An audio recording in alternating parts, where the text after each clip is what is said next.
Hi hello അപ്പോൾ എല്ലാവർക്കും നമ്മുടെ മറ്റൊരു പുതിയൊരു വീഡിയോയിലേക്ക് സ്വാഗതം. അപ്പോൾ നിങ്ങളുടെ സ്വന്തം ശരണിയാണ്. ഇന്നൊരു ഡേ ഇൻ മൈ ലൈഫാണ്. പക്ഷേ വീട്ടിലല്ല കേട്ടോ, നമ്മളിന്ന് പുറത്തോട്ട് പോവുകയാണ്. നമ്മളല്ല, ഞാൻ മാത്രം. കുഞ്ഞൻ ജോലിക്ക് പോവുകയാണ്. അപ്പോൾ നേരെ കുഞ്ഞൻ കൊണ്ടുവന്ന് തന്നെ ഇവിടെ കല്ലിന്താഴത്ത് ഇറക്കി വിട്ടിട്ട് കുഞ്ഞൻ അങ്ങ് ജോലിക്ക് പോയി. അതിനുശേഷം പിന്നെ ഞാൻ അവിടെ നിന്ന് നേരെ ഒരു ബസ് കിട്ടി എനിക്ക് കൊട്ടാരക്കരയിലോട്ട്. അപ്പം കൊട്ടാരക്കരയിലോട്ട് പോവുക കേട്ടോ. അപ്പോൾ എന്താ പോകുന്നതെന്ന് വെച്ചാൽ പെട്ടെന്ന് വീട്ടിലോട്ട് പോകാൻ തോന്നി, അങ്ങനെ പോവുക കേട്ടോ. രാവിലെ എഴുന്നേറ്റ് ഇപ്പം വെളുപ്പാങ്കാലത്ത്, രാവിലെ എന്നല്ല വെളുപ്പാങ്കാലത്ത് എഴുന്നേറ്റപ്പോഴത്തേക്ക് ഒരു സ്വപ്നം കണ്ടാണ് എഴുന്നേറ്റ് തന്നെ ആകെ പേടിച്ച് ഒരു വല്ലാത്തൊരു മാനസികാവസ്ഥയായിപ്പോയി കേട്ടോ. അപ്പോൾ കണ്ടത് അത്ര നല്ലതൊന്നും അല്ല. അതുകൊണ്ട് പിന്നെ ഞാൻ വിചാരിച്ചു ഒന്ന് വീട്ടിൽ പോയി എല്ലാവരെയും ഒന്ന് കണ്ടിട്ട് വരാമെന്നും. അങ്ങനെ പിന്നെ കൊട്ടാരക്കര ചെന്ന് ഇറങ്ങിയപ്പം തന്നെ നമുക്ക് അങ്ങോട്ടുള്ള ബസ് കിട്ടി. അങ്ങനെ പിന്നെ അതിൽ ചാടി കയറി അങ്ങനെ പിന്നെ അതിനകത്തോട്ട് പോകുക കേട്ടോ. അതുകൊണ്ടൊന്നും വലുതായിട്ടും ഇങ്ങനെ ബസ് കാത്ത് നിൽക്കേണ്ടതൊന്നും പറ്റിയില്ല. എനിക്ക് അന്നേരം തന്നെ ബസ് കിട്ടി. എന്തോ ദൈവം സഹായിച്ചു, ഇല്ലെങ്കിൽ ഭയങ്കര അലച്ചിലായിപ്പോയേനെ. അങ്ങനെ പിന്നെ ഞാൻ അവിടെ റോഡിൽ ഇറങ്ങിയിട്ട് കുറച്ച് നടക്കണം കേട്ടോ നമുക്ക് നമ്മുടെ വീട്ടിലോട്ട്. അങ്ങനെ കുറച്ച് നടന്നതാ വീട്ടിൽ വന്നു. ഇതാണ് എൻ്റെ കൊട്ടാരം. കുറേ പേർക്കൊക്കെ ഒരു പുച്ഛമായിരിക്കാം. ഞാൻ നമ്മുടെ ഫാമിലി മെമ്പേഴ്സിനെ അല്ല കേട്ടോ.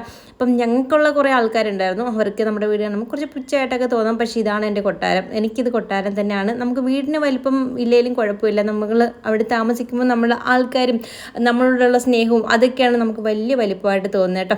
അപ്പോൾ എൻ്റെ അമ്മമാരാണ് എനിക്ക് സ്വർഗം. അങ്ങനെ ഞാൻ അമ്മ വന്ന് നോക്കിയപ്പോഴത്തേക്ക് വീട്ടിൽ കയറിയപ്പോൾ തന്നെ അമ്മ ഒരുങ്ങിയൊക്കെ നിൽക്കുമായിരുന്നു പുറത്തോട്ട് പോകാൻ വേണ്ടിയിട്ട്. അങ്ങനെ പിന്നെ അമ്മയ്ക്കും കെട്ടിപ്പിടിച്ചിരുമ്പോ എടുത്തു. അത് ഞാൻ അമ്മച്ചമ്മ എടുത്തിട്ട് വന്നു കേട്ടോ. അമ്മച്ചമ്മയ്ക്ക് ആരായത് എന്നൊക്കെ ചോദിക്കായിരുന്നു. എൻ്റെ സാറേ എനിക്ക് അങ്ങോട്ടേ നന്നായിട്ട് കാണാനൊന്നും പറ്റുന്നില്ല ഇപ്പോൾ എന്നൊക്കെ പറയുമായിരുന്നു. അപ്പോൾ ഞാൻ ശരിക്കും പറഞ്ഞാൽ അമ്മച്ചമ്മ കേട്ടോ സ്വപ്നം കണ്ടേ. അത്ര നല്ല കാര്യമല്ല കണ്ടേ. എനിക്ക് അത് കണ്ടപ്പം തൊട്ടേ മനസ്സിനകത്ത് വല്ലാത്തൊരു ബുദ്ധിമുട്ട്. കാരണം അമ്മച്ചമ്മ കണ്ടോളാൻ കൊതിയായിട്ട് വയ്യായിരുന്നു. പിന്നെ കഴിഞ്ഞ ദിവസം വിളിച്ചപ്പോഴും അമ്മാമ്മച്ചേൻ്റെ അടുത്ത് പറഞ്ഞിട്ടുണ്ടായിരുന്നു, നീ ഇങ്ങോട്ട് വാ, ഒരു ദിവസം വന്ന് എന്നെ കണ്ടിട്ട് പോകുമെന്നൊക്കെ പറയുന്നുണ്ടായിരുന്നു. അപ്പം അതെല്ലാം കൂടെയൊക്കെ ആയപ്പോൾ എനിക്ക് ആകെ ടെൻഷനായി. അങ്ങനെ പിന്നെ രാവിലെ ഇങ്ങനെ കുഞ്ഞിനെയും പറഞ്ഞു വിട്ടിട്ട് ഇങ്ങനെ ഇറങ്ങിയതാട്ടോ. അങ്ങനെ പിന്നെ വന്നപ്പോഴേ ഒന്നും കഴിക്കാണ്ടാണ് വന്നത്. അതുകൊണ്ട് നന്നായിട്ട് വിശക്കുന്നുണ്ടായിരുന്നു. അങ്ങനെ അവിടെ നിന്ന് നമ്മൾ ഈ പൊരിപ്പ് സാധനങ്ങളൊക്കെ അമ്മ കുറേ രാവിലെ ഇട്ടിട്ടുണ്ടായിരുന്നു കേട്ടോ. അതിൻ്റെയൊക്കെ പൊടി കിടന്നൊക്കെ ഞാൻ നുള്ളിപ്പറക്കി തിന്നുമായിരുന്നു. പിന്നെ അന്നത്തേക്ക് അമ്മ പുറത്തോട്ട് പോകാൻ ഇറങ്ങിയോണ്ട് ഞാൻ പറഞ്ഞാൽ ഞാനും വരുന്നു എന്ന്. അപ്പോൾ എന്തിനാണെന്ന് ഞാൻ പിന്നീട് പറയാം കേട്ടോ. വഴിയെ നിങ്ങൾക്ക് കാണിച്ചു തരാം എന്തിനാണ് പോകുന്നതെന്ന്. അങ്ങനെ പിന്നെ ഞാൻ പെട്ടെന്ന് കുറച്ച് ചോറ് അമ്മ ഇട്ട് തന്നു. എന്നിട്ട് അമ്മ എന്നെ വാരി തന്നു കേട്ടോ. അപ്പം ഞാൻ പറഞ്ഞു വേണ്ട, ഞാൻ വാരി കഴിക്കാമെന്ന് പറഞ്ഞു. പിന്നെ പെട്ടെന്ന് ഞാൻ പിന്നെ ചോറും പിന്നെ എന്തായിരുന്നു രസവും മീൻ വറുത്തതും അവിയലും ആയിരുന്നു കേട്ടോ. അപ്പോൾ ഉച്ചക്കലത്തേക്കുള്ളതാക്കി വെച്ചേക്കുമായിരുന്നു. അപ്പോൾ പെട്ടെന്ന് ഞാൻ പിന്നെ ഇച്ചിരി ചോറാണ് കഴിച്ചത്. അങ്ങനെ പിന്നെ ഞാൻ വരുന്ന കാര്യം ഞാൻ വീട്ടിൽ പറഞ്ഞിട്ടൊന്നും ഇല്ലായിരുന്നു കേട്ടോ. അതുകൊണ്ട് രാവിലെ ഈ കാപ്പിയും കാര്യങ്ങളൊന്നും ഇല്ല. കാരണം ഒരു സമയമായപ്പോഴേ ഞാനിങ്ങനെ എത്തിയത്. അങ്ങനെ പിന്നെ ഫുഡ് പെട്ടെന്ന് കഴിച്ചതിന് ശേഷം വണ്ടി വന്നു. അപ്പോൾ നമുക്ക് കൊണ്ടുപോകാനുള്ള കുറച്ച് സാധനങ്ങളൊക്കെ എടുത്ത് വെക്കുക കേട്ടോ. അങ്ങനെ പിന്നെ ഞാനും അമ്മയും പിന്നെ നമ്മളവിടെ ഒരു മാമനുണ്ടായിരുന്നു, മാമനും ഒക്കെ ആയിട്ട് പോകുമായിരുന്നു. അപ്പോൾ കുറച്ച് സാധനങ്ങളൊക്കെ ഉണ്ട്. അപ്പോൾ ഞാൻ മാമനോട് ചോദിക്കുക വീഡിയോ എടുത്തോട്ടെ. അപ്പോൾ മാമൻ പറയായിരുന്നു എൻ്റെ മുട്ട നീ വീഡിയോ എടുത്ത് കാണിക്കണം കേട്ടോ, എന്നെ കാണിച്ചില്ലെങ്കിലും എന്നൊക്കെ പറയുമായിരുന്നു കേട്ടോ. വീട്ടിലും കോഴിയുടെ മുട്ടയാട്ടോ. അവിടുത്തെ വീട്ടിൽ 2-3 കോഴിയുണ്ട്. അപ്പോൾ അതിൻ്റെയൊക്കെ മുട്ടയായിട്ടൊക്കെ ഇങ്ങനെ ഒരിടം വരെ പോകുമായിരുന്നു. അപ്പോൾ നമ്മൾ വേറെ എങ്ങോട്ടും അല്ല കേട്ടോ വന്നത്, ഇങ്ങോട്ടായിരുന്നു. കുടുംബശ്രീയുടെ CDS നാട്ടുചന്ത എന്ന് പറഞ്ഞിട്ടൊരു സംരംഭം അവർ പുതിയതായിട്ട് ഇപ്പോൾ ഫസ്റ്റ് ടൈമായിട്ട് ഇങ്ങനെ തുടങ്ങിയെന്ന് വെച്ചാൽ ഇങ്ങനെ ആദ്യമായിട്ട് ഇവരിങ്ങനെ വെക്കുമായിരുന്നു. അപ്പോൾ പിന്നീട് ഇനി ഇടയ്ക്കിടയ്ക്ക് ഇനി ഉണ്ടാവും എന്നായിട്ട് പറഞ്ഞിരുന്നത്. അപ്പം നമ്മൾ കുറച്ച് പൊരിപ്പ് സാധനങ്ങളൊക്കെ ഇട്ട് കൊണ്ടുവന്നിട്ടുണ്ടായിരുന്നു. കുറച്ച് പുളിയും മുളക് പൊടി, വീട്ടിൽ ഉണ്ടാക്കി വെച്ച മുളക് പൊടിയും മല്ലിപ്പൊടിയും ഒക്കെ ഉണ്ടായിരുന്നു. അപ്പം അമ്മ അവിടെ കച്ചവടത്തിന് വേണ്ടിയിട്ട് വെക്കുന്ന കേട്ടോ. പിന്നെ കുറേ പേര് പച്ചക്കറി സാധനങ്ങളൊക്കെ കൊണ്ടുവന്നിട്ടുണ്ടായിരുന്നു. ഇന്ന് ആദ്യമായിട്ടായതുകൊണ്ട് ഒരുപാട് സാധനങ്ങളൊന്നും ഇല്ല. പെട്ടെന്ന് രാത്രിയിലെങ്ങാണ്ട് വിളിച്ച് പറഞ്ഞതെന്ന് പറഞ്ഞു കേട്ടോ. അപ്പോൾ ഇവരുടെ കുടുംബശ്രീയുടെയൊക്കെ ഭാഗമായിട്ടുള്ള ആൾക്കാരാണ് ഈ നിൽക്കുന്നത്. അപ്പോൾ അവരൊക്കെ തന്നെ അങ്ങോട്ടും ഇങ്ങോട്ടും വീട്ടിലുള്ള നട്ട് വളർത്തുന്ന സാധനങ്ങളും എന്ത് തന്നെ ആയാലും മതി എന്നും പറഞ്ഞാണ് ഇന്ന് തുടങ്ങിയത്. അങ്ങനെ കുറേ സാധനങ്ങളൊക്കെ കൊണ്ടുവന്നിട്ടുണ്ടായിരുന്നു. കുറച്ച് പേരൊക്കെ വന്ന് വാങ്ങിച്ചുകൊണ്ട് പോയി. പിന്നെ നമ്മൾ ഡിഷ് എടുത്തിട്ട് വരാൻ മറന്നു പോയതുകൊണ്ട് പിന്നെ മാമൻ്റെ മോനൊക്കെ ആട്ടോ. പിന്നെ അവനെ പറഞ്ഞു വിട്ടു. പിന്നെ നമ്മൾ ഡിഷൊക്കെ എടുത്തു. പിന്നെ സാധനങ്ങളൊക്കെ ഇങ്ങനെ എടുത്ത് മേളിലോട്ട് വെച്ചു. പിന്നെ ഓരോരുത്തർ വന്ന് വാങ്ങിച്ചുകൊണ്ട് പോകുന്നുണ്ടായിരുന്നു. നമ്മുടെ ഈ പൊരിപ്പ് സാധനങ്ങളൊക്കെ പറയുന്ന പോലെയൊക്കെ തീർന്നു കേട്ടോ. നമുക്ക് പിന്നെ ലാസ്റ്റ് തികഞ്ഞില്ല എന്ന് വേണം പറയാം. അമ്മ പെട്ടെന്ന് രാവിലെ ഇങ്ങനെ അറിഞ്ഞപ്പോഴത്തേക്കും പിന്നെ പെട്ടെന്ന് കുറച്ച് പൊരിപ്പിട്ടിട്ട് അങ്ങനെ ഇറങ്ങിയതാട്ടോ. അതുകൊണ്ടാണ് ഞാൻ പിന്നെ ഇങ്ങോട്ട് വന്നത്. അങ്ങനെ കുറച്ച് കാരക്കൊക്കെ മേടിച്ചു. ഞാൻ അവിടെ നിന്ന് മേടിച്ചതായി കാരക്ക കേട്ടോ. എനിക്കത് കണ്ടപ്പം കൊതി വന്നു. കാരണം കുറേ വർഷങ്ങളായി കഴിച്ചിട്ട്. പക്ഷേ ഇത് പൊട്ടായിരുന്നു, വിളഞ്ഞിട്ടില്ല. പഴുത്ത നല്ല ടേസ്റ്റാണ്. അങ്ങനെ ഞാൻ ഉപ്പിലിടാമെന്നും പറഞ്ഞ് മേടിച്ചാണ്. അങ്ങനെ അതൊക്കെ ഒരെണ്ണം കഴിച്ചുകൊണ്ടൊക്കെ നിന്നു. അത് കഴിഞ്ഞപ്പോഴത്തേക്ക് ഇതിൻ്റെ തൊട്ട് മേളിലാട്ടോ ഞാൻ പഠിച്ച സ്കൂള്, ഞാൻ പഠിച്ച എൻ്റെ സ്കൂള്. അപ്പോൾ ഇവിടെ നോക്കുമ്പം കാണാം നല്ല ഇങ്ങനെ കുന്നും പുറത്താട്ടോ സ്കൂള്. ഞങ്ങൾ പണ്ടിങ്ങനെ പറയായിരുന്നു കുന്നും പുറത്തെ സ്കൂളെന്ന്. അങ്ങനെ ഇതാണ്. ഇപ്പോൾ ഇവിടേക്ക് ഇങ്ങനെയൊക്കെ ഇതൊക്കെ ബോർഡൊക്കെ വെച്ച് അടിപൊളിയാക്കി. അപ്പോൾ ഇവിടെയൊക്കെ നല്ല രസമാണ് കേട്ടോ. വയൽ പ്രദേശമാണ്. ഇവിടെ ചെടിയൊക്കെ നട്ടുപിടിപ്പിച്ചു, അടിപൊളിയാണ്. ഒരുപാട് ഓർമ്മകളുള്ള നല്ലൊരു സ്കൂളാണ് കേട്ടോ. ഞാനിവിടെ ഹൈസ്കൂൾ തൊട്ടാണ് കയറിയത്. ഇവിടെ 5ാം ക്ലാസ് തൊട്ട് 10 പിന്നെ +1 +2 ഒക്കെ ഉണ്ട്. പക്ഷേ ഞാനാണെങ്കിൽ ഇവിടെ 8 തൊട്ട് 10 വരെ ഇവിടെ ആട്ടോ പഠിച്ചത്. അങ്ങനെ പിന്നെ ഇവിടേക്ക് ശരിക്കും പറഞ്ഞാൽ എത്ര വട്ടം ഞാൻ മറിഞ്ഞടിച്ച് വീഴുമെന്ന് വേണം പറയാൻ. കാരണം ഇപ്പോഴാണ് ഇവിടെ ഇങ്ങനെ തറയോടെ കിട്ടുക. അന്നിങ്ങനെ നല്ല ചരല് പോലെ ഇങ്ങനെ മണ്ണായിട്ടൊക്കെ ഇങ്ങനെ കിടക്കുമായിരുന്നു കേട്ടോ. ആ സമയത്തേക്ക് ഇവിടുന്ന് നിരങ്ങി അടിച്ച് ഞാൻ വീണിട്ടുണ്ട്. കാരണം ഇങ്ങനെ കുത്തനെ കിടക്കുകയല്ലേ. അങ്ങനെ എന്തെല്ലാം ഓർമ്മകളാണ്. അങ്ങനെ പിന്നെ അവിടെയൊക്കെ നിന്ന് കുറച്ച് നേരം ഫോട്ടോസൊക്കെ എടുത്തു. ഒരുപാട് ഓർമ്മകളായിരുന്നു. ഇവിടെ 2 ചേച്ചിമാർ നിൽപ്പുണ്ടായിരുന്നു ഞാൻ കയറി വന്നപ്പോൾ. ആദ്യം ഞാൻ ഒരു വട്ടം കയറി വന്നിട്ട് പിന്നെ ഇറങ്ങിപ്പോയാണ്. പിന്നീട് ഞാൻ വീണ്ടും കയറി വന്നേ കേട്ടോ. അപ്പോൾ ഇവിടെ അവരൊക്കെ ഇങ്ങനെ തൂത്ത് വാരി വൃത്തിയാക്കി തീയൊക്കെ ഇടുമായിരുന്നു. അപ്പോൾ ശനിയാഴ്ച ആയതുകൊണ്ട് പിള്ളേരൊന്നും ഇല്ല. അതുകൊണ്ട് നമ്മൾ ക്ലാസ്സിലൊക്കെ കയറി ഇരിക്കാനൊക്കെ പറ്റിയ കേട്ടോ. പിന്നെ അപ്പുറത്തോട്ട് UPSനൊക്കെ എന്തോ ക്ലാസ് നടക്കുന്നുണ്ട്. അതുകൊണ്ട് അപ്പുറത്തോട്ട് ഞങ്ങൾ പോയില്ല. പിന്നെ ഇതായിരുന്നു ഞാൻ 10ാം ക്ലാസ്സിൽ പഠിച്ച ക്ലാസ് കേട്ടോ എൻ്റെ. അപ്പോൾ ഞാൻ ഈ ഒരു ഭാഗത്തായിരുന്നു ഇരിക്കുന്നത്. അപ്പോൾ എൻ്റെ കൂടെ ഒരു മോളുണ്ടായിരുന്നു. അപ്പം അവളായിരുന്നു എനിക്ക് വീഡിയോസൊക്കെ എടുത്ത് തന്നുകൊണ്ടിരുന്നത്. അപ്പം ഇവിടേക്ക് വന്ന് ഇങ്ങനെ കുറേ നേരം നോക്കിയിരുന്നു ഞങ്ങൾ സംസാരിക്കുകയൊക്കെ ചെയ്യുമായിരുന്നു കേട്ടോ. അങ്ങനെ എന്തെല്ലാം ഓർമ്മകളാണ്. ഇവിടെ എൻ്റെ പൊന്നെ ഞങ്ങൾക്കൊരു കണക്ക് സാറുണ്ടായിരുന്നു കേട്ടോ. സാറിൻ്റെ നേരത്തെ എനിക്ക് നിറയെ അടി കിട്ടിയിട്ടുള്ളത്. കാരണം പഠിക്കാൻ ഞാൻ ഭയങ്കര പുജിയായതുകൊണ്ട് എനിക്ക് അടികളൊക്കെ കിട്ടിയിട്ടുണ്ട് കേട്ടോ. അപ്പോൾ ഇങ്ങനെയൊക്കെ വന്നിരുന്ന് ഇവിടെ ഇങ്ങനെ നോക്കിയിരുന്ന് പഠിക്കും. അങ്ങനെ ഒരുപാട് ഓർമ്മകൾ ഇങ്ങനെ അയവിറക്കിയായിരുന്നു കേട്ടോ. ഞാനിങ്ങനെ നോക്കുമായിരുന്നു ബെഞ്ചിലൊക്കെ. ഞങ്ങൾ പണ്ട് ഞങ്ങളുടെ ഡെസ്കിലും ബെഞ്ചിലൊക്കെ ഞങ്ങളിങ്ങനെ പേരൊക്കെ എഴുതി വെക്കുമായിരുന്നു കേട്ടോ. പക്ഷേ ആ ബെഞ്ചും ഡെസ്കൊന്നും ഇപ്പം കാണത്തില്ലല്ലോ, വർഷങ്ങളായി. പിന്നെ ഈ ഒരു ക്ലാസ് ആയിരുന്നു എൻ്റെ 8ാം ക്ലാസ്. ഫസ്റ്റ് ഞാനിവിടെ പഠിക്കാൻ വരുന്ന സമയത്ത് ഈ ഒരു ക്ലാസ്സിലായിരുന്നു കേട്ടോ. 8ഉം 9ഉം ഈ ഒരു ക്ലാസ് ആയിരുന്നു. പക്ഷേ ഈ ഒരു ക്ലാസ് ഇപ്പം കഞ്ഞിപ്പരയാക്കി എന്നാണ് ആ മോളിൻ്റെ അടുത്ത് പറഞ്ഞത്. ഇപ്പം ഇവിടെ ക്ലാസ് ഒന്നും അല്ല ചേച്ചി എന്നിങ്ങനെ പറഞ്ഞു. അങ്ങനെ അതിൻ്റെ ഉള്ളിൽ ഇതായിട്ടോ അത് അടച്ചിട്ടേക്കുന്നത് നമ്മൾ തുറന്ന് നോക്കിയൊന്നുമില്ല. പിന്നെ ഈ ഒരു നെറ്റിൽ കൂടെ നമുക്ക് കാണാൻ പറ്റും. പിന്നെ ഈ സൈഡിൽ കൂടെയൊക്കെ ഇങ്ങനെ എപ്പോഴും പിള്ളേരൊക്കെ പോകുമ്പോൾ ഞങ്ങളിങ്ങനെ വായി നോക്കിയൊക്കെ നിൽക്കുമായിരുന്നു. അവിടെ ആയിരുന്നു ബോർഡൊക്കെ വെച്ചിരുന്നത്. ആദ്യം കാണുന്ന ജനലിൻ്റെ ആ ഒരു ഭാഗത്തായിട്ടായിരുന്നു കേട്ടോ ഞാൻ ഇരുന്നിട്ടുള്ളത്. അവിടെ ഒരു സൈഡിൽ ആ ഒരു ബെഞ്ചിലായിരുന്നു ഇരുന്നത്. പിന്നെ ഇതും ഒരു ക്ലാസ് ആയിരുന്നു. പക്ഷേ ഇവിടെ ഇപ്പം ചോറും കഞ്ഞിയൊക്കെ കൊടുക്കുന്ന സ്ഥലമാണെന്നാണ് പറഞ്ഞിട്ട്. പിന്നെ ഈ കാണുന്ന നേരത്തെ കഞ്ഞിപ്പര നേരത്തെ ഇപ്പോഴും അത് തന്നെയാണ്. പിന്നെ അവിടുന്ന് ഫുഡ് ഇങ്ങോട്ട് കൊണ്ടുവച്ച് വിളമ്പി എല്ലാം കൊടുക്കുമെന്നാണ് പറഞ്ഞിട്ട്. അങ്ങനെ പിന്നെ വരാന്തയിലൂടെയൊക്കെ ഇങ്ങനെ നടന്ന് വരുമായിരുന്നു. പണ്ട് ഈ ഒരു ഭാഗത്തോട്ടൊന്നും അങ്ങനെ അധികം വരത്തില്ല. കാരണം VHSC ക്ലാസ്സൊക്കെ ഇവിടെ ആയിരുന്നു കേട്ടോ. അപ്പം വലിയ പിള്ളേരൊക്കെ ആയതുകൊണ്ട് ഞാൻ ഭയങ്കര ഇൻട്രോവേർട്ടാണെന്ന് വേണമെങ്കിൽ പറയാം. അധികം ആരോടും സംസാരിക്കത്തെയും അങ്ങനെയൊന്നും ഇല്ലായിരുന്നു കേട്ടോ സ്കൂളിൽ പഠിക്കുന്ന സമയത്ത്. അതുകൊണ്ട് തന്നെ അങ്ങനെ അധികം ആരോടും മിണ്ടത്തില്ലായിരുന്നു കേട്ടോ. ജെൻസിനോട് മെയിനായിട്ട് എൻ്റെ ക്ലാസ്സിൽ പഠിക്കുന്ന കുട്ടികളോട് പോലും ഞാൻ അധികം അങ്ങനെ സംസാരിക്കുന്നില്ല. നമുക്ക് ലേഡീസുമായിട്ട് മാത്രമേ ഉള്ള ഇതേ ഉള്ളായിരുന്നു കേട്ടോ. അങ്ങനെ എനിക്ക് ശരിക്കും പറഞ്ഞാൽ ഒരു വല്ലാത്തൊരു ബുദ്ധിമുട്ടായിരുന്നു. എനിക്ക് അങ്ങനെ അവരെ ആരെയും ഇഷ്ടമല്ലാത്തതുകൊണ്ടൊന്നും മിണ്ടാത്തതും ദേഷ്യമുള്ളതൊന്നും അല്ല കേട്ടോ. പക്ഷേ എന്തോ ആ ഒരു സമയത്ത് നമ്മളങ്ങനെ ആയിരിക്കുമല്ലോ. അങ്ങനെ ഭയങ്കര ഒരു നാണം കുണുങ്ങി അങ്ങനെയൊക്കെ ഉള്ളൊരു ക്യാരക്ടറായിരുന്നു. പക്ഷെ ഇപ്പം അങ്ങനെയൊന്നും അല്ല. സംസാരിക്കേണ്ടടുത്ത് നന്നായിട്ട് സംസാരിക്കും കേട്ടോ. നമ്മുടെ അനുഭവം കൊണ്ട് ഓരോന്ന് മാറുന്നതാണ്. അത് ഇങ്ങനെ ഒരു മാറ്റത്തിന് എൻ്റെ ജീവിതത്തിൽ ഒരുപാട് മാറ്റങ്ങളുണ്ട് കേട്ടോ. ഇങ്ങനെ ഒരുപാട് സംഭവങ്ങളൊക്കെ ആയിട്ട് നമ്മൾ മാറിയതാണ്. അപ്പോൾ അതെന്തൊക്കെയാണെന്ന് നിങ്ങൾക്ക് വഴിയെ ഞാൻ പിന്നീട് പറഞ്ഞ് മനസ്സിലാക്കി തരാം. അങ്ങനെ ഇത് ഒരു 9ാം ക്ലാസ്സൊക്കെ ഇവിടെ ആയിരുന്നു കേട്ടോ. 10 ഇവിടെ തന്നെ ആയിരുന്നു ഞങ്ങൾക്ക് ക്ലാസ്സൊക്കെ. പക്ഷേ ഇത് ഞങ്ങളുടെ ക്ലാസ് അല്ലായിരുന്നു. പക്ഷേ ഇവിടെ വന്നിരുന്ന് ഇങ്ങനെ പഠിക്കാനൊക്കെ അങ്ങോട്ടും ഇങ്ങോട്ടും മാറ്റിയൊക്കെ ഇരുത്തുമ്പോൾ അവിടെ വന്നിരിക്കുകയൊക്കെ ചെയ്യുമായിരുന്നു. അങ്ങനെ അവിടെയും പോയി കുറച്ച് നേരമൊക്കെ ഇരുന്നു. കുറച്ച് നേരം പുറത്തോട്ടൊക്കെ ഇങ്ങനെ നോക്കി പ്രകൃതി ഭംഗിയൊക്കെ ഇങ്ങനെ ആസ്വദിച്ചൊക്കെ ഇരിക്കുമായിരുന്നു. അത് കഴിഞ്ഞ് പിന്നെ ഞാൻ തിരിച്ച് ഞങ്ങൾ ഇറങ്ങി. അപ്പം അമ്മയുടെയൊക്കെ ചന്തയിലെ സംഭവങ്ങളെല്ലാം എല്ലാവരും വിറ്റ് പോയിട്ടുണ്ടായിരുന്നു. എല്ലാവരും വാങ്ങിച്ച് അങ്ങോട്ടും ഇങ്ങോട്ടൊക്കെ വാങ്ങിച്ചിട്ടുണ്ടായിരുന്നു. അങ്ങനെ സാധനങ്ങളൊക്കെ പെട്ടെന്ന് തീർന്നുകൊണ്ട് ഞങ്ങൾ പിന്നെ അവിടെ നിന്ന് ഇറങ്ങി. അവിടുന്ന് പിന്നെ ഒരു കടയിൽ കയറി വെള്ളമൊക്കെ കുടിച്ചു. ഞാനും അമ്മയും പിന്നെ വേറെ ചേച്ചിമാരൊക്കെ ഉണ്ടായിരുന്നു. അവരെയൊന്നും കാണിച്ചില്ലെന്നേ ഉള്ളൂ കേട്ടോ. വീഡിയോയിൽ എല്ലാവരെയും ഉൾപ്പെടുത്തിയ പ്രശ്നമുണ്ടോ എന്ന് അറിയത്തില്ല. അതുകൊണ്ടാണ് ഞാൻ അധികം ആരെയും കാണിക്കാഞ്ഞ്. അങ്ങനെ പിന്നെ അത് കഴിഞ്ഞ് ഞങ്ങൾ പിന്നെ നേരെ ഭയങ്കര വെയിലായിരുന്നു കേട്ടോ. അയ്യോ നടന്നിങ്ങ് വന്ന് ഊപ്പാട് വന്നു. അങ്ങനെ പിന്നെ വീട്ടിൽ വന്നു. ഞാൻ അമ്മയുടെ ഒരു നൈറ്റി എടുത്തിട്ടു. നല്ല ചൂടുണ്ടായിരുന്നു കേട്ടോ. ശരിക്കും പറഞ്ഞാൽ പിന്നീട് ഞാൻ കുറച്ച് നേരത്തേക്ക് ഇനിയിപ്പം വേറെ തപ്പിപ്പിടിക്കാനൊന്നും വയ്യാത്തത് കൊണ്ട് ഒരു നൈറ്റി എടുത്തിട്ടു. എൻ്റെ ഡ്രസ്സ് അവിടെ ഇവിടേക്കോ ഉണ്ട് കേട്ടോ. അതൊക്കെ ഒന്ന് അഴിച്ചിടണം. കാരണം പണ്ട് ഞാനാണെങ്കിൽ ഭയങ്കര സ്ലിം ആയിരുന്നു. ഇപ്പം നല്ല ഗുണ്ടമ്മയായില്ലേ. അതുകൊണ്ട് ഇനി ഡ്രസ്സൊക്കെ നോക്കി എടുക്കണമെങ്കിൽ ഭയങ്കര താമസമാണ്. അങ്ങനെ പിന്നെ കയ്യിൽ കിട്ടിയതങ്ങ് എടുത്തിട്ടേ ഉള്ളൂ കേട്ടോ. അങ്ങനെ ഇവിടെ ഒരാൾ പുളി കുത്തിക്കൊണ്ടിരിക്കുകയായിരുന്നു. നമുക്ക് താഴെ കുടുംബ വീടുണ്ടായിരുന്നു കേട്ടോ. അപ്പോൾ അവിടെ ഇപ്പം ആൾ താമസമൊന്നും ഇല്ല, വീടൊന്നും ഇല്ല, എല്ലാം പൊളിഞ്ഞൊക്കെ പോയി.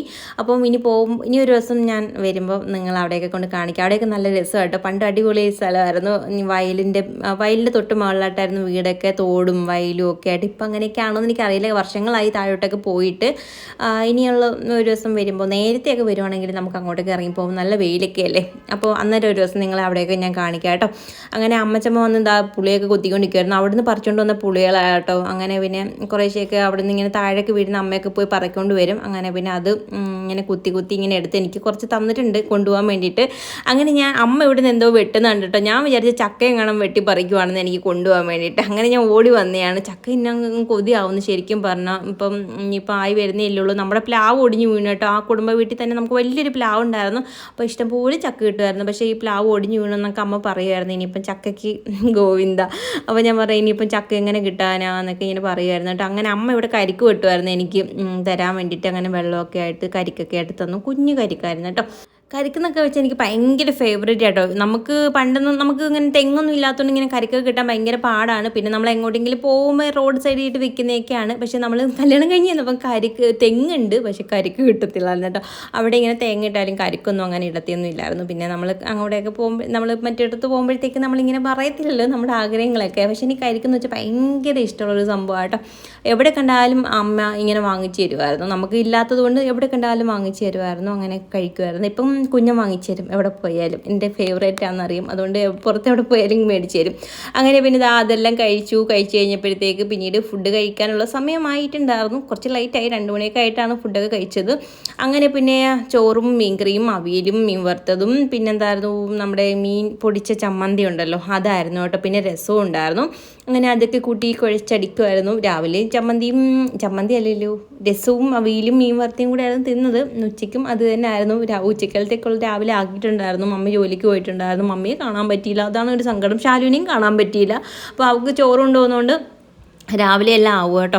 അപ്പോൾ അവളും രണ്ടുപേരും കാണാൻ പറ്റിയില്ല. ശാലു ആണെങ്കിൽ ക്ലാസ് കഴിഞ്ഞിട്ട് അവിടെ അവൾ ഒരു ഷോപ്പിൽ ജോലിക്കും കൂടെ കയറും കേട്ടോ, പാർട്ട് ടൈം ആയിട്ട്. അപ്പം അവളുടെ ചിലവൊക്കെ അങ്ങനെ കഴിഞ്ഞു പോകുമെന്നും പറഞ്ഞ് അവൾ പാർട്ട് ടൈം ആയിട്ടും കയറും.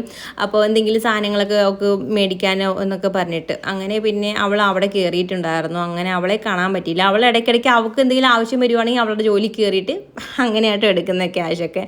അപ്പം റീചാർജ് ചെയ്യാനും ഒക്കെ അവളുടെ കാര്യങ്ങളൊക്കെ അങ്ങനെ അങ്ങ് നടന്നു പോകും. അങ്ങനെ പിന്നെ അവളും പോയതുകൊണ്ട് എനിക്ക് പിന്നെ അവളെ കാണാൻ പറ്റിയില്ല. പിന്നെ ഞങ്ങൾ 3 പേരും കൂടെ ഇരുന്ന് ഫുഡൊക്കെ കഴിച്ചു. അമ്മച്ചമ്മയും ഞാനും അമ്മയും കൂടെ. അപ്പോൾ അമ്മച്ചമ്മ തൊട്ടപ്പുറത്തിരുന്ന് കൗണ്ടർ അടിക്കുമായിട്ട് ഓരോന്നൊക്കെ പറഞ്ഞിട്ട്. അങ്ങനെ ഞാനെന്നിട്ട് അമ്മയടുത്ത് പറയായിരുന്നു, ഈ അമ്മച്ചമ്മ ഇരുന്ന് എന്തൊക്കെയോ എന്നെ പറയുവാണെന്നോ ഇങ്ങനെ. അങ്ങനെ എന്നിട്ട് പറയായിരുന്നു, മോനെ കണ്ടിട്ട് ഒത്തിരി നാളായി, നീ ഒരു വട്ടമെങ്കിലും വിളിച്ചുകൊണ്ട് വന്നൂടെ. പക്ഷെ നമ്മൾ അത്രയും ദൂരം ട്രാവൽ ചെയ്യാൻ പറ്റത്തില്ലല്ലോ, അതുകൊണ്ടാണ് പിന്നെ കുഞ്ഞിനെയും കൊണ്ട് ഞാൻ പോവാത്ത തന്നെ. അത്രയും ദൂരമൊക്കെ പോയിട്ടൊക്കെ വരുമ്പോഴത്തേക്ക് ആകെ ക്ഷീണിക്കും. അങ്ങനെ പിന്നെ ഫുഡൊക്കെ കഴിച്ചു. അത് കഴിഞ്ഞ് പിന്നെ അമ്മ വൈകുന്നേരം ആയപ്പം പൊരിപ്പിടാൻ തുടങ്ങി.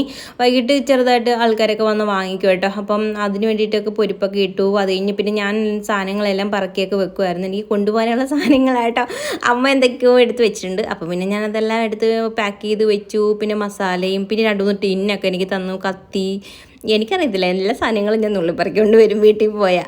പറിക്കൊണ്ട് വരുമ്പോൾ നമുക്കൊരു മനസ്സമാധാനം അത്രയേ ഉള്ളൂ.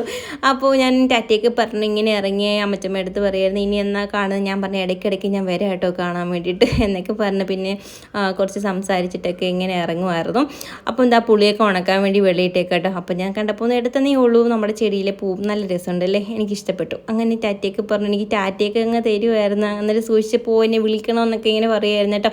അങ്ങനെ അമ്മച്ചമ്മയ്ക്ക് ടാറ്റയൊക്കെ പറഞ്ഞ് ഇറങ്ങി. അങ്ങനെ നേരെ അമ്മയാട്ടോ എനിക്ക് പിന്നെ മേളിൽ വരെ കൊണ്ടാക്കിയത്, എന്നെ വണ്ടി കയറ്റി വിടാൻ വന്നത്. അങ്ങനെ പിന്നെ അമ്മച്ചമ്മയ്ക്ക് മരുന്ന് മേടിക്കണമായിരുന്നു. അങ്ങനെ പിന്നെ മെഡിക്കൽ സ്റ്റോറിൽ കയറി മരുന്നൊക്കെ മേടിച്ച് ഞാൻ പിന്നെ അമ്മയുടെ കയ്യിൽ കൊടുത്തു വിട്ടു.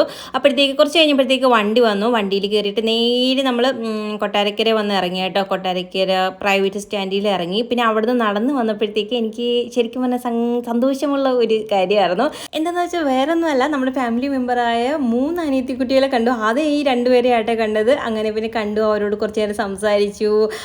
ഭയങ്കര സന്തോഷമായി. 2 പേരും ഇങ്ങനെ ഓടി വന്നു കേട്ടോ ആദ്യം. പിന്നെ അത് കഴിഞ്ഞാണ് ഈ ഒരു മോളെ കണ്ടത്. ഇവള് ഞാൻ അവിടെ ബസ് സ്റ്റാൻഡിൽ വെച്ചിട്ടാട്ടോ കണ്ടത്. അവളും ഇങ്ങോട്ട് ഓടി വന്ന് നമ്മുടെ അടുത്ത് സംസാരിച്ചു. അങ്ങനെ പിന്നെ അവരോടും കുറച്ച് നേരം സംസാരിച്ചു. അപ്പോൾ ആ മോളായിരുന്നു എനിക്ക് വണ്ടി കാണിച്ചു തന്നത്.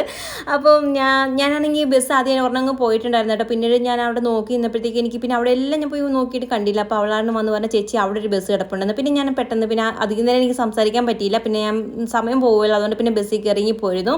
അങ്ങനെ മുന്നോട്ട് ബസ് എടുത്തപ്പോഴാട്ടോ ഈ ഒരു ബൈബിൾ കൈ കിട്ടിയത്. ഒരു അങ്കിൾ കൊണ്ട് തന്നെയാട്ടോ. ബസ്സിലിരുന്നപ്പോഴത്തേക്ക് എല്ലാവർക്കും ഇങ്ങനെ ഓരോന്ന് കൊണ്ടുവന്ന് ഇങ്ങനെ വെച്ച് നീട്ടുന്നുണ്ടായിരുന്നു. അങ്ങനെ ഞാനും മേടിച്ചു. എനിക്ക് ഭയങ്കരമായിട്ട് സന്തോഷപ്പെട്ടു. അതുകൊണ്ട് കിട്ടിയപ്പോൾ ഒരുപാട് സന്തോഷമായി. അങ്ങനെ നമ്മുടെ 3 കുഞ്ഞനീത്തിമാരെയും കൂടെ കണ്ടു. ഭയങ്കര സന്തോഷമായിട്ട് കേട്ടോ. എനിക്കിങ്ങനെ നിങ്ങളൊക്കെ നമ്മുടെ അടുത്തോട്ട് വരുമ്പോഴത്തേക്ക് ശരിക്കും പറഞ്ഞാൽ ഭയങ്കര സന്തോഷമുണ്ട്. പറഞ്ഞറിയിക്കാൻ പറ്റത്തില്ല. അപ്പോൾ അത്രയ്ക്ക് അടിപൊളി സന്തോഷമാണ്. അങ്ങനെ പിന്നെ എന്താ അവിടെ നേരെ ഞാൻ പിന്നെ കൊട്ടാരക്കര നേരെ മൂന്നാംകുറ്റിയിലാട്ടോ വന്നിറങ്ങി. അവിടുന്ന് പിന്നെ നമുക്ക് കടയിലൊക്കെ കയറണമായിരുന്നു. അങ്ങനെ കുറച്ച് അരിയൊക്കെ മേടിക്കണമായിരുന്നു. നമുക്കൊരു അമ്പലത്തിൽ കൊടുക്കാൻ വേണ്ടിയിട്ടോ. ഉളിയൻകോവിൽ ശ്രീ ദുർഗ ഭഗവതി ക്ഷേത്രമാണെന്ന് തോന്നുന്നു കേട്ടോ. അങ്ങനെ അവിടത്തേക്ക് നമ്മളിങ്ങനെ പറഞ്ഞിട്ടുണ്ടായിരുന്നു അരി മേടിച്ച് കൊടുക്കാമെന്ന് അന്നദാനത്തിന് വേണ്ടിയിട്ട്. അവിടെ ഉത്സവമൊക്കെ നടക്കുകയല്ലേ, അപ്പം നമുക്ക് പിരിവിന് വന്നപ്പോൾ നമ്മൾ അരി കൊടുക്കാമെന്നായിരുന്നു പറഞ്ഞിരുന്നത്. അങ്ങനെ പിന്നെ അരി മേടിക്കാൻ ഇന്നത്തെ സമയം കിട്ടിയത്. കുഞ്ഞിനായിട്ടുള്ള വരുമ്പോഴല്ലേ എനിക്ക് മേടിക്കാൻ പറ്റില്ലെങ്കിൽ അത്രയും ഞാൻ സാധനം തൂക്കി പിടിച്ചുകൊണ്ട് പോകാൻ ഭയങ്കര ബുദ്ധിമുട്ടല്ലേ. അങ്ങനെ പിന്നെ അവിടുന്ന് അരിയൊക്കെ മേടിച്ചു. അത് കഴിഞ്ഞിട്ട് പിന്നെ ഒരു ബേക്കറി കയറി പാലും സാധനങ്ങളൊക്കെ മേടിക്കണമായിരുന്നു. അതെല്ലാം മേടിച്ച് വീട്ടിൽ വന്നു. ആകെ ബുദ്ധിമുട്ടായി. എൻ്റെ പൊന്നി, എനിക്ക് തലവേദന എടുത്തിട്ട് നിൽക്കാൻ വയ്യായിരുന്നു. വെയിൽ കണ്ട അപ്പം നമുക്ക് തുടങ്ങുമല്ലോ. പിന്നെ അങ്ങനെ ഇന്ന് ഫുള്ള് വെയിലൊക്കെ കൊണ്ട് ആകെ ക്ഷീണിച്ചൊക്കെ ഇരിക്കുമായിരുന്നു. അതുകൊണ്ട് ഞാൻ വന്ന ഉടനെ ഒന്ന് മേലൊന്ന് കഴുകി. പിന്നെ തല കുളിച്ചില്ല. തല കുളിച്ചാൽ വീണ്ടും സീനാവും. നമുക്കിങ്ങനെ സമയം കിട്ട സമയത്തൊന്നും നമുക്ക് കുളിച്ചാൽ നമ്മുടെ ശരീരത്തിന് അതങ്ങോട്ട് പിടിക്കത്തില്ല. അതുകൊണ്ടൊന്ന് മേല് മാത്രമേ കഴുകുകയുള്ളൂ. പിന്നെ നമുക്ക് ചായയൊന്നും ഇട്ടു. ചായ കുടിക്കുമ്പോൾ ഒരു ആശ്വാസം കിട്ടുമല്ലോ. അങ്ങനെ ഞാൻ പിന്നെ കുഞ്ഞിനോട് നമുക്ക് ചായ ഇട്ട് എന്തെങ്കിലും കഴിക്കാം. അങ്ങനെ ചായ ഇട്ടു. പിന്നെ അമ്മ വന്നപ്പോഴത്തേക്ക് പരിപ്പ് സാധനം കുറച്ച് തന്നു വിട്ടിട്ടുണ്ടായിരുന്നു. അപ്പോൾ മോന് വേണ്ടിയിട്ട് പിന്നെ എനിക്ക് വേണ്ടിയിട്ടും ഉണ്ട്. അങ്ങനെ പിന്നെ ഏത്തയ്ക്കാപ്പവും പരിപ്പൊടിയും പിന്നെ എന്തായിരുന്നു ബജ്ജിയൊക്കെ ആയിരുന്നു. അങ്ങനെ പിന്നെ ഞങ്ങൾ രണ്ടുപേരും കൂടി ഇരുന്ന് കാര്യമൊക്കെ പറഞ്ഞ് വീട്ടിലെ വിശേഷങ്ങളൊക്കെ ഇങ്ങനെ പറഞ്ഞ് ഇരുന്ന് ഇങ്ങനെ കഴിക്കുമായിരുന്നു. അപ്പോൾ ഞാൻ സ്കൂളിൽ പോയ കാര്യങ്ങളൊക്കെ ഇങ്ങനെ പറയുമായിരുന്നു കേട്ടോ കുഞ്ഞിനോട്. അതൊക്കെ ഇങ്ങനെ ഓരോന്ന് പറയുമ്പോൾ നമുക്ക് ഒരു എന്താ പറയുക, ഒരു സന്തോഷം ഉണ്ടാവുമല്ലോ. കാരണം വർഷങ്ങൾക്ക് ശേഷം നമ്മൾ അവിടെ ചെല്ലുമ്പോൾ നമുക്ക് ഒരുപാട് ഓർമ്മകളല്ലേ. അങ്ങനെ അതെല്ലാം ഇങ്ങനെ ഇരുന്ന് പറഞ്ഞ് ഇങ്ങനെ ഫുഡൊക്കെ കഴിക്കുമായിരുന്നു. പിന്നെ നമ്മുടെ തടിക്കാട് AKMയിൽ പഠിച്ച ആരെങ്കിലും നമ്മുടെ വീഡിയോസ് കാണുന്നെങ്കിൽ ജസ്റ്റ് ഒന്ന് കമൻറ്റ് ചെയ്യാൻ മറക്കരുത് കേട്ടോ. പഠിച്ച ആ സ്കൂളിൽ പഠിച്ച ആരെങ്കിലും ആണെങ്കിലും തന്നെ നമുക്ക് അന്നേരം പരിചയപ്പെടാമല്ലോ, അതിന് വേണ്ടിയിട്ടാണ്. അങ്ങനെ പിന്നെ ഇതാ ഫുഡെല്ലാം കഴിച്ചു. അത് കഴിഞ്ഞ് പിന്നെ കുറച്ച് നേരം റെസ്റ്റൊക്കെ എടുത്തു. അത് കഴിഞ്ഞപ്പോഴത്തേക്ക് കുഞ്ഞിനോട്ടൻ ആഗ്രഹം എനിക്ക് ഷാർജ കുടിക്കണമെന്ന്. ഇപ്പോൾ ഇടയ്ക്കിടയ്ക്ക് രാത്രിയിൽ ഇങ്ങനെ ഒരു സൂക്കേടുണ്ട് കേട്ടോ. അപ്പോൾ ഷാർജ കുടിക്കണമെന്ന് ഇങ്ങനെ പറയുമായിരുന്നു. അപ്പോൾ ഞാൻ വിചാരിച്ചു ഇപ്പോൾ എന്തായാലും നമ്മൾ ചായ കുടിച്ചല്ലോ, അതിൻ്റെ പുറത്ത് ഇനിയിപ്പോൾ ഷാർജയും കൂടെ കുടിക്കേണ്ട, കുറച്ച് കഴിഞ്ഞതിന് ശേഷം ഞാൻ ഉണ്ടാക്കി തരാമെന്ന് പറഞ്ഞാൽ പിന്നെ കുറച്ച് നേരം റെസ്റ്റൊക്കെ എടുത്തു. അത് കഴിഞ്ഞതിന് ശേഷം പിന്നീട് വന്ന് ഷാർജ അടിക്കാൻ വന്നു. അപ്പോൾ ഒരുപാട് അങ്ങ് ലേറ്റ് ആക്കണ്ട എന്ന് വിചാരിച്ചങ്ങ് നേരത്തെ അടിച്ചു കൊടുത്തു കേട്ടോ. അപ്പം എല്ലാ സാധനവും ഇരിപ്പുണ്ടായിരുന്നു. പഴം 2-3 ഇരിപ്പുണ്ടായിരുന്നു. പിന്നെ അത് ഉള്ളത് കൊണ്ട് ഇനി ചീത്തയാക്കി കളയണ്ടെന്ന് പറഞ്ഞ് അടിച്ചു കൊടുത്തതാണ്. പിന്നെ നേരത്തെ തന്നെ പാല് കട്ടിയായി തന്നെ ഇരിപ്പുണ്ടായിരുന്നു. ഞാൻ കഴിഞ്ഞ ദിവസം ഷാർജ അടിക്കാമെന്നും പറഞ്ഞാൽ അത് വൈകുന്നേരം കുഞ്ഞൻ വരുമ്പോൾ അടിച്ചു കൊടുക്കാമെന്നും പറഞ്ഞിട്ട് ഞാനെടുത്ത് ഫ്രിഡ്ജിൽ വെച്ചിരുന്നതായിരുന്നു കേട്ടോ പാല്. അപ്പം അന്ന് അടിച്ചൊന്നും ഇല്ല. അതുകൊണ്ട് പിന്നെ ഞാൻ വിചാരിച്ചു ഒന്ന് ഇപ്പോൾ അടിക്കുന്നത്. എനിക്ക് ഈ തണുപ്പ് പറ്റിയാൽ എനിക്ക് ഭയങ്കര ബുദ്ധിമുട്ടാട്ടോ. കയ്യിലിങ്ങനെ തണുപ്പ് പിടിക്കാനേ പറ്റത്തില്ല. അത് പറഞ്ഞപ്പോഴേ ഓർത്ത്, പണ്ടാണെങ്കിൽ അമ്മയാണെങ്കിൽ ഉണ്ടല്ലോ, അതായത് കുഞ്ഞിൻ്റെ അവിടെ കായംകുളം തിന്ന സമയത്ത് അമ്മയാണെങ്കിൽ ഇങ്ങനെ തണുത്ത ഫ്രീസറിൽ നിന്ന് എടുക്കുന്ന ആ മീൻ അങ്ങനെ വെച്ച് കഴിയുമായിരുന്നു കേട്ടോ. വെള്ളമൊന്നും ഒഴിച്ചിടത്തേന്നും ഇല്ല, അങ്ങനെ വെച്ച് കഴുകുകയൊക്കെ ചെയ്യുമായിരുന്നു. എങ്ങനെ കഴുകാൻ പറ്റുന്നതൊന്നും എനിക്കറിയത്തില്ല. ആ ഒരു സമയത്ത് നമ്മളാ കഴുകുന്നെങ്കിൽ വെള്ളം ഒഴിക്കുമല്ലോ. അപ്പോൾ ഞാൻ ഒരു വട്ടം വെള്ളം ഒഴിച്ചപ്പോൾ എൻ്റെ തോന്നുന്നു വെള്ളമൊന്നും ഒഴിക്കേണ്ട, അല്ലാണ്ട് കഴുകിയാൽ മതി എന്നൊക്കെ ഇങ്ങനെ അമ്മ പറഞ്ഞിട്ടോ. എനിക്ക് പക്ഷെ പറ്റത്തില്ല. ഓരോരുത്തർക്കും ഓരോ ശരീര പ്രകൃതിയല്ലേ. അപ്പോൾ എനിക്ക് പറ്റത്തില്ല എന്നിങ്ങനെ പറഞ്ഞപ്പോൾ അമ്മയ്ക്ക് എന്തോ പോലെ ആയെന്ന് തോന്നുന്നു. കാരണം വെള്ളം ഒഴിച്ചാൽ എന്തോ പറഞ്ഞായിരുന്നു, എനിക്ക് ഓർമ്മയില്ല കേട്ടോ. അപ്പോൾ എനിക്കിപ്പോൾ അതിങ്ങനെ എൻ്റെ കയ്യിലാ തണുപ്പടിച്ചപ്പോൾ പെട്ടെന്ന് എനിക്ക് മീനിൻ്റെ കാര്യം ഓർമ്മ വന്നേ. അതുകൊണ്ട് നിങ്ങളോട് ഞാൻ ഷെയർ ചെയ്തതേ ഉള്ളൂ. അങ്ങനെ അതൊക്കെ പോട്ടെ. അങ്ങനെ പിന്നെ ഞങ്ങൾ ഷാർജയൊക്കെ അടിച്ചു. അത് കഴിഞ്ഞിട്ട് പിന്നെ ഞങ്ങൾ രണ്ടുപേരും കൂടി ഇങ്ങനെ ഇരുന്ന് കുടിക്കുമായിരുന്നു. അപ്പം കുഞ്ഞൻ പറയുന്നു, ഞാൻ അവിടുന്ന് വന്നപ്പോഴേ നല്ല മണം വരുന്നുണ്ട് ഷാർജയുടെ എന്നൊക്കെ ഇങ്ങനെ പറയുമായിരുന്നു കേട്ടോ. അങ്ങനെ പിന്നെ ഞങ്ങൾ രണ്ടുപേരും കൂടി ഇരുന്ന് കുടിച്ചു. എനിക്ക് പകുതി കഴിച്ചപ്പോഴത്തേക്ക് എനിക്ക് തലവേദന എടുത്ത് നിന്നുകൊണ്ടാണോ ഒന്ന് തണുപ്പും കൂടെ അടിച്ചപ്പോൾ എനിക്ക് ഒന്നും കൂടെ തലവേദന കൂടുന്ന പോലെ ഒരു ഫീൽ ചെയ്തു കേട്ടോ. നിങ്ങൾക്ക് അങ്ങനെ എങ്ങനെ തോന്നാറുണ്ടോ? തലവേദനയുള്ള സമയത്ത് ഇങ്ങനെ തണുപ്പൊക്കെ കഴിക്കുമ്പോഴത്തേക്ക് എനിക്ക് എന്താണെന്ന് അറിയത്തില്ല. ഇതിന് മുന്നേ ഉണ്ടായിരുന്നോ എന്തോ എനിക്ക് ഓർമ്മ വരുന്നില്ല. പക്ഷേ എനിക്ക് ഇന്ന് കഴിച്ചപ്പോഴത്തേക്ക് നല്ലൊരു തലവേദന പോലെയൊക്കെ അങ്ങ് ഫീൽ ചെയ്തു കേട്ടോ. എനിക്ക് ഒന്നും കൂടെ കൂടി വരുന്ന പോലെ തോന്നി. ഞാൻ അങ്ങനെ പകുതി കഴിച്ചതിന് ശേഷം പിന്നെ കുഞ്ഞിന് കൊടുത്തു. അതെടുത്ത് വായിലോട്ട് വെച്ചപ്പോൾ നല്ല തണുപ്പുണ്ടായിരുന്നു. ഇടയ്ക്കിടയ്ക്ക് പല്ലിന് ഒരു വല്ലാത്തൊരു പുളുപ്പാണ് ഈ തണുപ്പൊക്കെ അടിക്കുമ്പം. അങ്ങനെ പിന്നെ അവിടേക്കൊന്ന് വൃത്തിയാക്കി, പാത്രങ്ങളൊക്കെ ഉണ്ടായിരുന്നു അതെല്ലാം കഴുകി പറക്കി, പിന്നെ കുറച്ച് വെള്ളം എടുത്തു തിളപ്പിക്കാനും കൂടെ വെച്ചു. രാത്രിയിലെങ്ങനെ ആവശ്യം വന്നാലോ. അപ്പം നമ്മുടെ വീഡിയോ ഇന്ന് ഇത്രയൊക്കെ ഉള്ളൂ. അടുത്ത വീഡിയോ കാണുന്നതായിരിക്കും. Tata, bye, see U.